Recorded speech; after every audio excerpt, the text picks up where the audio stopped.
प्रस्तुत दोहा रीतिकालीन कवि बिहारी की बिहारी सस्सई से उद्धृत है। इसके अंदर नायिका के नायक के प्रति अनुरक्ति का वर्णन किया गया है। बिहारी सस्सई की ख्याति श्रृंगार रस के ग्रंथों में सर्वाधिक मानी जाती है। आचार्य शुक्ल मानते हैं कि जितना मान बिहारी सस्सई का हुआ उतना और किसी का नहीं।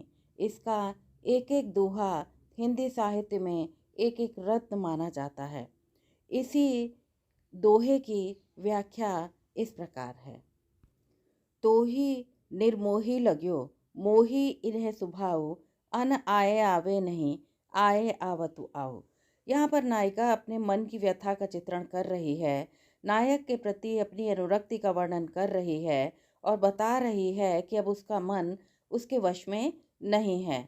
जैसे कि ऊधो मन नाही 10-20 इस प्रकार गोपियाँ कहती हैं, इसी प्रकार यहाँ भी बिहारी की प्रेमिका भी कह रही है, तो ही निर्मोही लग्यो, मेरा जो मन है तुम जैसे निर्मोही में ही लग गया है। मोही इन्हें स्वभाव, और आपकी तरफ मुग्धता, आपकी तरफ आकर्षण ही इनका स्वभाव बन गया है। अर्थात मेरा मन आपके अतिरिक्त और कहीं अनुरक्ति नहीं पाता और कहीं प्रेम की इच्छा नहीं करता है, यानी मेरा मन एकमात्र आप में लगा हुआ है।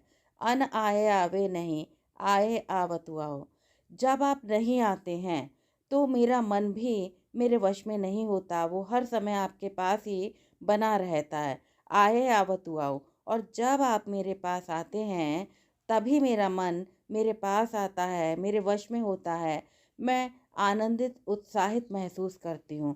तो हे प्रियतम, आप मेरे पास प्रतिदिन आया करें, रोज आया करें, यह मेरी आपसे विनती है, मेरी आपसे कामना है। यहाँ पर नायक से अपने प्रेम का वर्णन कर रही है।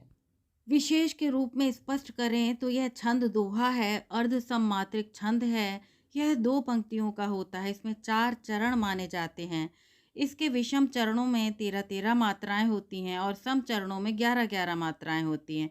इसकी भाषा ब्रज है, शैली मुक्तक है, रस श्रृंगार है, और जब श्रृंगार है तो यहाँ पर माधुर्य गुण हो जाएगा। लेकिन ये अन्य जगह भी प्रयोग किया जा सकता है कि यहाँ जहाँ पर शांत रस होगा या बहुज्ञता के अन्य दोहे होंगे वहाँ पर प्रसाद गुण आ जाएगा। नीति का, भक्ति का यदि कहीं आता है तो वहाँ पर शांत रस होगा और शांत रस के साथ प्रसाद गुण आ जाएगा। और बिहारी के संदर्भ में जो प्रमुख कथन कहे गए हैं शुक्ल का, इनके दोहे क्या हैं? रस के छोटे छोटे छींटे हैं। बिहारी की भाषा चलती होने पर भी साहित्यिक है। इनकी कविता श्रृंगारी है किंतु प्रेम की उच्च भूमि पर नहीं पहुंचती, नीचे रह जाती है। शुक्ल के कथन है, जिस कवि में कल्पना की समाहार शक्ति के साथ भाषा की समाज शक्ति जितनी अधिक होगी उतनी ही वो मुक्तक रचना में सफल होगा। यह क्षमता बिहारी में पूर्ण रूप से विद्यमान थी। इसी से वे दोहे जैसे छोटे छंद में इतना रस भर सके हैं।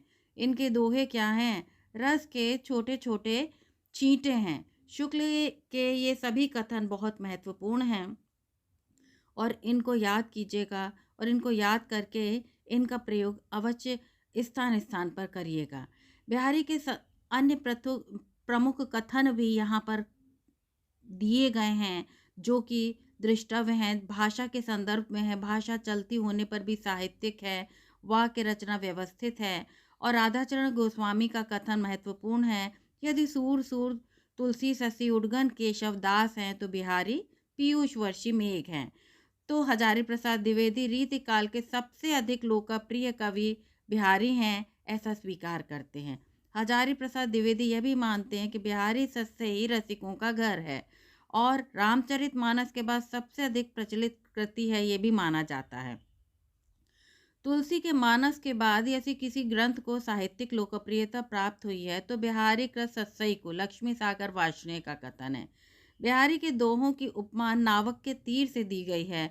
नारी सौंदर्य के चित्रण में बिहारी अद्वितीय अप्रतिम माने जाते हैं। नहीं पराग नहीं मधुर मधु वाला दोहा अन्योक्ति बिहारी ने राजा जयसिंह को भेजा था।